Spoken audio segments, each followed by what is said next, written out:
connecting three different systems together.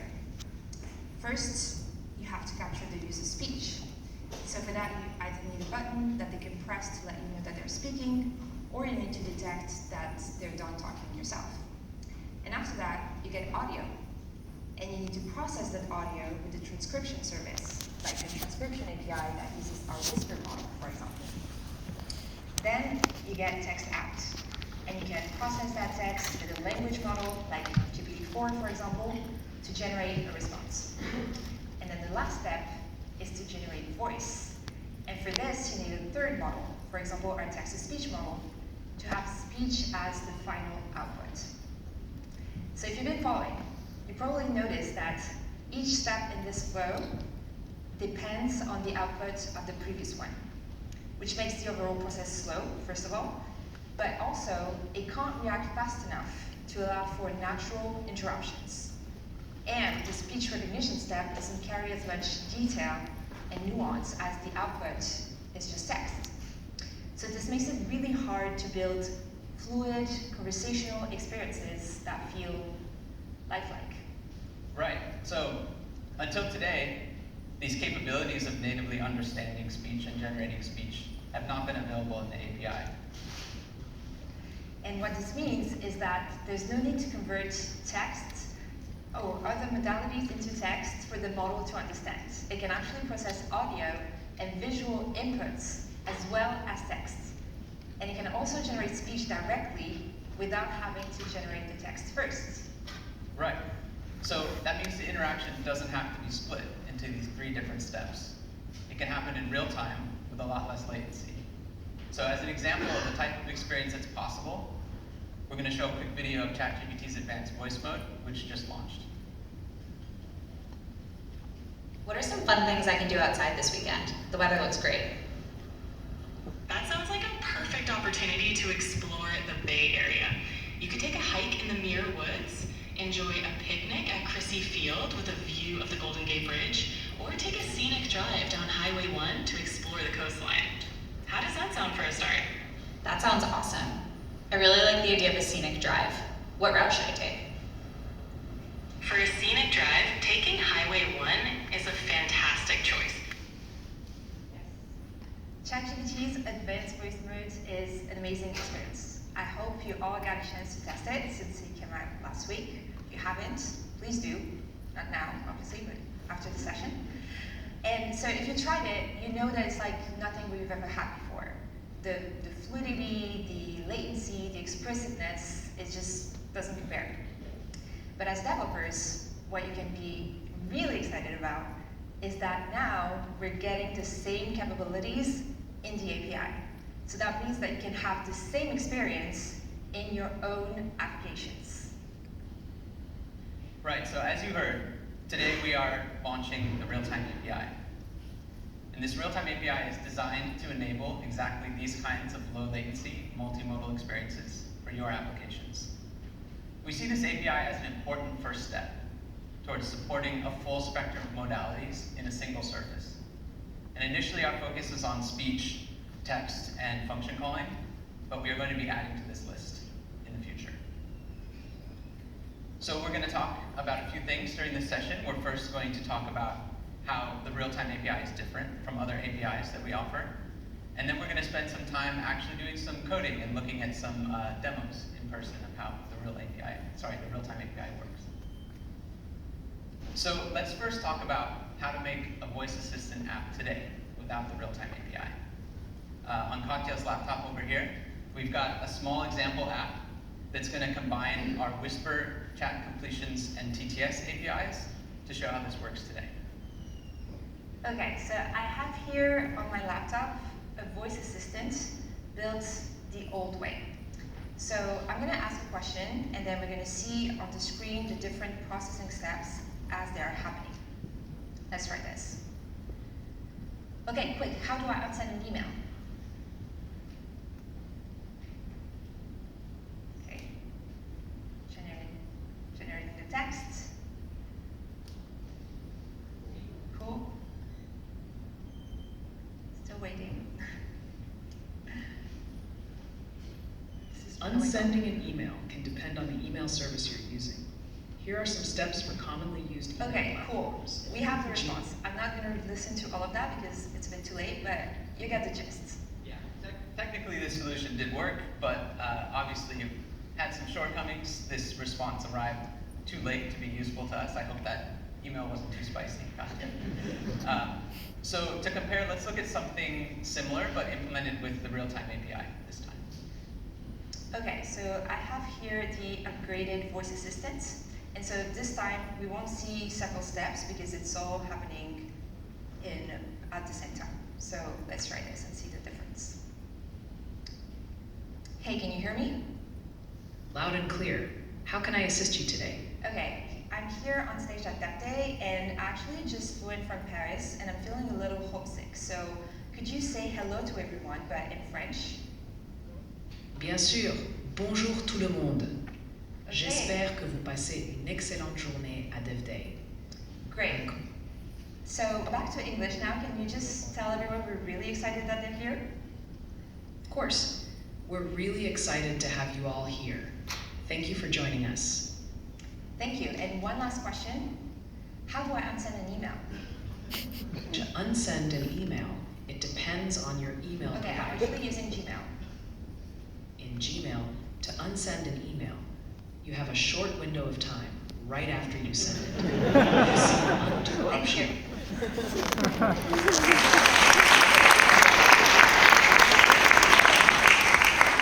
So that was clearly a huge improvement. By removing these extra steps on either side of getting our response, we were able to get speech in and out of the model in just a single step. So we didn't have to wait for the transcription and the call to the language model. We could go directly speech in to speech out. Should we dive into how this works? Yes. So a little more detail on the Realtime API. It exposes a new endpoint called v1/realtime.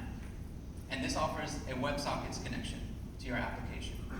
Over this connection, you can exchange JSON formatted messages, and those messages can contain a mix of text, audio, and function calls. And this WebSockets connection is stateful, so it allows for much better liveness, and it means that user input in the form of audio or text can be streamed directly to the backend in real time, and the content that's produced by the model can be streamed back out also in real time. So next, let's walk through a couple more demos to see this in action. Enough introduction. Let's actually build something. Maybe we could start with a simple example like the one we just seen. Jordan, do you mind showing us how you would build that? Yeah.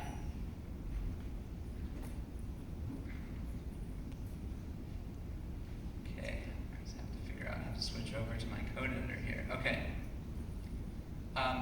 So we're going to go through an example of how to build from scratch a simple voice assistant app. Now, demoing other APIs, we might use something like curl commands to show the raw inputs and outputs. But because we're developing against an API that can work with audio via user input and produce audio that we want to play out of a speaker, a browser is a really good environment to do this because we have nice APIs to play with those things. So the Realtime API offers a mode where you can develop against a browser directly from the client. And this is a great way to kick the tires and understand how the API works and play with different prompting strategies. So that's what I'm going to do here in this demo. So the file that I have showing on the screen now is the one I'm going to start with. And I'll switch over to browser just so we can see what happens when we load this page. Nothing yet. We just have a start button. So that start button is here. And we need a start button because browsers force you to get user permission before you can use the microphone input. And also I'm including this utils.js file to save on some boilerplate setup. In here, I've got utilities to play sound out of the speaker and also acquire the microphone so that I can get sound from the user. So the first thing we need to do is make a connection via a WebSocket class. So you'll see here we're connecting to the Realtime API endpoint. We're specifying a model parameter. And these are the special headers that I mentioned that allow you to connect directly from a browser. So this isn't something that you do in a production app, but it's great for playing around with the API and kicking the tires. So now that we've got a WebSocket connection, we're going to define an on-message handler.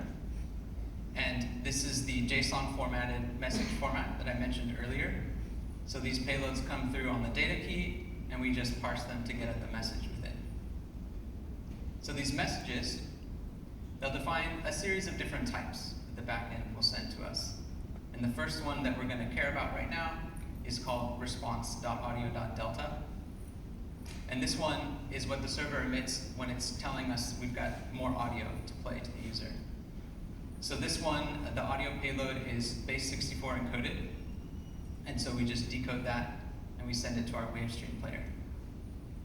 So there's only one more step we need to actually have a working conversation with the model, and that's to get some user audio input from the microphone.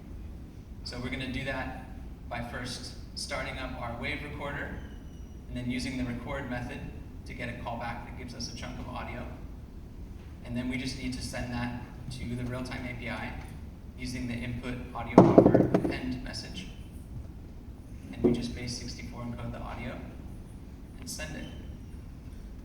And it should be able to refresh. Now, an important note with this demo, we haven't implemented interruptions yet, so it's going to be a little awkward when I try and stop the model from talking, just heads up, but let's see if this works. Hello, can you hear me? Loud and clear. How can I help you today? Great, you're doing great. I'm just demoing the Realtime API in front of a bunch of people. Thanks for your help. You're welcome. Hello to everyone there. If you've got any questions or just want to chat, I'm here to help. Great, okay. So just with a few lines of code, we already have a working voice assistant experience. I think that's pretty cool.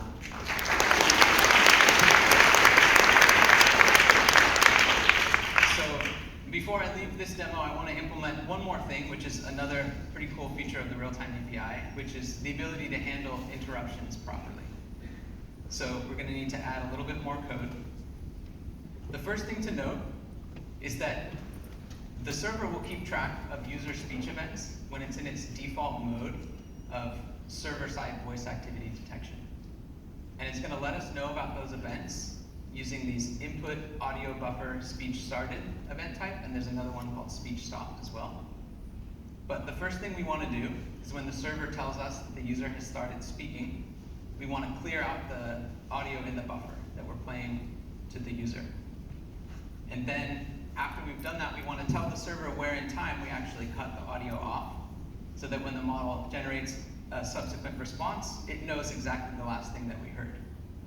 So there's one more small piece we're going to need to do to communicate that to the server. We're going to need to keep track of the current item that we are playing out to the user. So I've just created a couple of variables here to do that. We have one called current item ID and one called content index.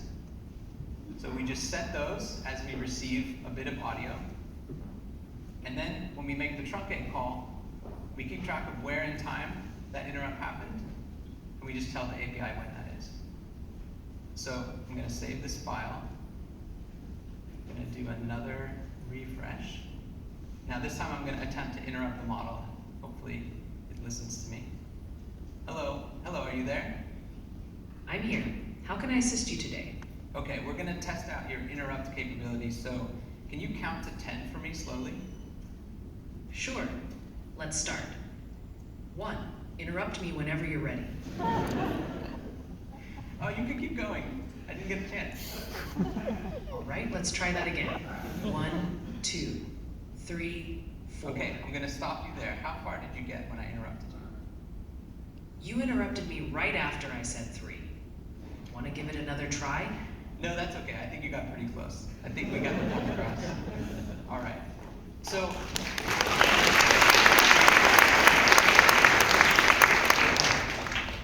just with a few lines of JavaScript and a single file, we didn't have to use any frameworks or anything. We were able to connect directly to the API and get a usable voice assistant session going. And like I mentioned before, this is a really great way to kick the tires on the API and experience the interactions, put prompting strategies, even get it to generate some function calls. But this isn't a way we would develop a production app, of course. So the next thing we're going to show is a more elaborate app that's got some more full-featured stuff. Yeah, I actually have an example for that. So I want to build this tutoring app for students to learn about space because I think it's a fascinating field. But I want to make it fun, you know? We could do a simple chat application, but where's the fun in that? It's 2024, I think we could do something a bit more immersive. So I went ahead and prepared this application, and O1 may or may not have been involved. But this is what it looks like right now. So this is a 3D view of the solar system, and the application is already set up to communicate with Realtime API. So I've applied the same concepts that Jordan just explained, but this time it's actually part of a real application. So let's try it and see if it works. I'm just gonna unmute myself here. Hey, can you tell me how many planets there are in the solar system? Of course, there are 8 planets in our solar system. Here's a quick bar chart showing the number of planets. Okay, that's unexpected. That's unexpected. But okay, the real-time interaction works. As you can see, I think it's already a more fun way of learning. But now let's try something a bit more interactive. Hey, I'm curious about Earth. Awesome, Earth is our home planet, the 3rd from the sun. It's the only planet known to support life, with vast oceans, diverse... Yeah, that's actually a lot of water. Can you tell me how much water there is compared to land? About 71% of Earth's surface is covered by water, while the land makes up about 29%. That's a lot of ocean. Yes, it is. Okay, I have a question about Mars now. Sure, what would you like to know about Mars? Can you show me what it looks like first? Here's Mars. Known as the Red Planet, it's the 4th planet from the sun and has the tallest volcano and the deepest, longest canyon in Okay, the solar. actually, what is that tallest volcano? That towering volcano is Olympus Mons. It's the tallest planetary mountain in the solar system, standing at about 13.6 miles, 22 kilometers high. Wow. Imagine a mountain nearly 3 times the height of Mount Everest. Cool. Now, that's a lot. Thank you. Okay, so let's talk about what happened here. Not only did I get answers in real time, but we also could see some interactions happening on the screen. So when I asked about Earth or Mars, we flew in to see those planets. And when I asked questions that could be answered with data, we saw some charts pop up on the screen. So how is that possible? Well, as Jordan mentioned, Realtime API supports function calling. So I actually went ahead and defined those tools here. So we have focus planet that is called whenever I ask about a specific planet, it just takes the planet name as a parameter. And I also have this display data tool here. And the idea is that every time I ask something that can be answered with data points, the model should choose whatever chart is the most appropriate and the title and the data points that it should show. So that's already a pretty cool use of tool calls. You can interact with your application and then trigger some actions that will do anything you want. But sometimes you might need to send data back to the model so that it can say it out loud. So let's see how we can do that. So if you've seen the keynote, you saw that Romain used an API that lets you know the position of the International Space Station in real time. So I'm using the same API here. I already prepared this API call. So I have this fetch ISS position function that is just fetching to that endpoint, getting the latitude and longitude of the ISS back. And then I also defined this show ISS tool that will call actually this fetch ISS position whenever this tool is triggered. So let's try it and see what happens. Hey, can you show me Earth again? Okay, where is the ISS right now? The ISS is currently orbiting over the coordinates near 16.5841 latitude and 124.4939 degrees longitude. Cool, how did you know that? I have real-time access to the current position of the ISS. It orbits Earth about 15.5 times a day. and its location is updated frequently. Okay, cool. Thank you. So I just muted myself so it didn't hear me. But so yeah, now you know how you can actually fetch data in real time and then feed that data back to the model so that it can use it in your conversations with your users. Okay, let me try one last thing. Hey, I heard Pluto's not even a planet. Yes, in 2006, Pluto was reclassified as a dwarf planet by the International Astronomical Union because it does not clear its orbit of other objects. Okay, can you show it to me? Cool, but if it's not a planet, why does it have moons? Pluto may be classified as a dwarf planet, but it still has enough mass and gravity to have moons. Okay, Pluto what are those moons?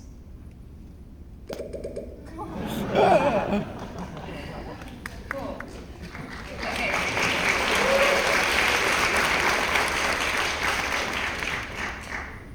Okay, so if we look at what the model did here, it called the show moons tool, and it used Pluto's moons as arguments. And here I added a manual delay so that it could pop up one at a time because it's more fun. But these arguments were actually outputted really fast. But if you have a large arguments object, a long list as a parameter, you can actually stream that in real time and then just handle it as it's being generated. Great. So with Realtime API, we built an immersive app that you can not only interact with through voice, but that can also react visually to what you're asking and that can take action. So I hope this has sparked some ideas. We're really excited to see what you come up with to build new, delightful experiences for your users.